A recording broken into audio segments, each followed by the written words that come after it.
Machine జ్యోతిర్గమ కింద వాళ్లకు కూడా ఇంకొక అవకాశం ఇవ్వడం.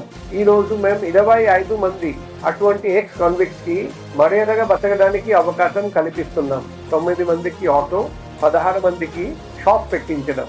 వాళ్ళు అందరూ మర్యాదగా బతకాలి, మర్యాదగా డబ్బు సంపాదించాలి, మరొకసారి నేరం వైపు చూడకూడదు, నేరం గురించి ఆలోచించకూడదు. ఆ ఉద్దేశంతోనే ఇది చేయడం జరిగింది.